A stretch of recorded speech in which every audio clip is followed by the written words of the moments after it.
Hello, today I'm presenting my lab report for Physics 2212 on the excess charge on everyday objects. The fundamental purpose of this lab is to observe the interactions between two charged pieces of clear tape and to estimate the amount of net electric charge resident on them.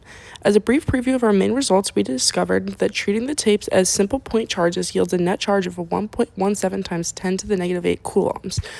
However, expanding this into a more physically accurate line charge model scales our required charge to 1.13 times 10 to the negative 8 coulombs to balance gravitational force at our observed floating distance. To analyze this system, we rely on two core physics models.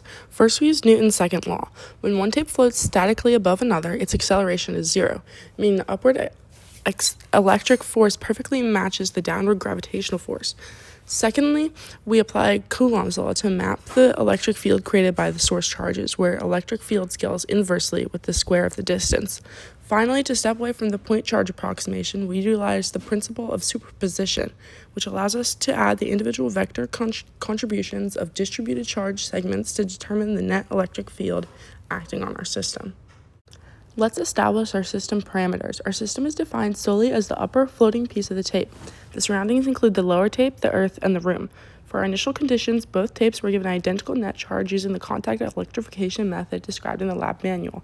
The physical parameters recorded were a length of 0.2 meters, which corresponds to a mass of 0.0002 kilograms, based on the standard linear density of 1 gram per meter. When the bottom tape was brought underneath, the top tape began to levitate at a clear equilibrium separation distance of 0.25 centimeters or 0.025 meters.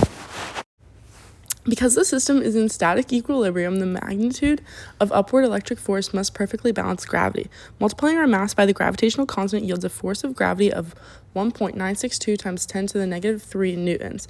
Thus, our electric force magnitude is also 1.962 times 10 to the negative 3 newtons. Using our first model, the simplified analytical point charge approximation, we treat all charges as concentrated at the geometric center of the tapes. Rearranging Coulomb's law gives us a calculated charge of 1.17 times 10 to the negative 8 coulombs per tape. Moving beyond the point charge simplification, we constructed a web Python model that treats each tape as a line of 10 discrete point charges. As you can see from my code screenshots, the program uses an electric field function to dynamically compute vector displacements.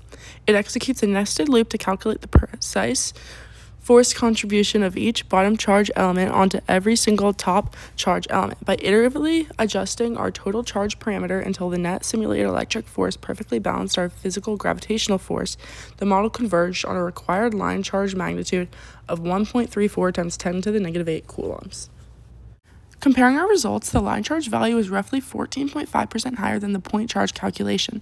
To understand why, look at the geometry. In the point charge model, all charge is directly vertical, providing maximum upward thrust.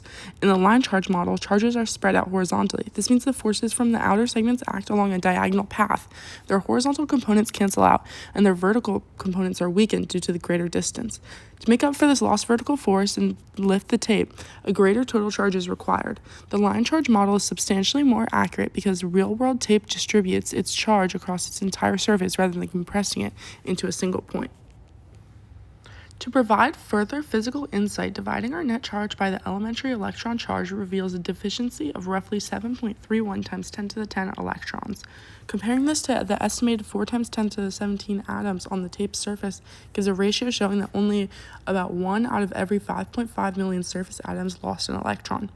Now, to answer the what-if question, if electrons were positive and protons negative, our experimental observations would remain completely unchanged because both U tapes would still possess identical charges. They would continue to repel each other.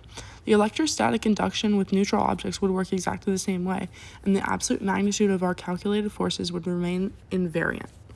In conclusion, possible sources of error in this experiment include charge leakage from excessive handling or environmental humidity alongside manual alignment errors when measuring the floating distance. Ultimately, this lab successfully demonstrates that accounting for charge distribution geometry is essential when predicting electrostatic interactions. Thank you for watching.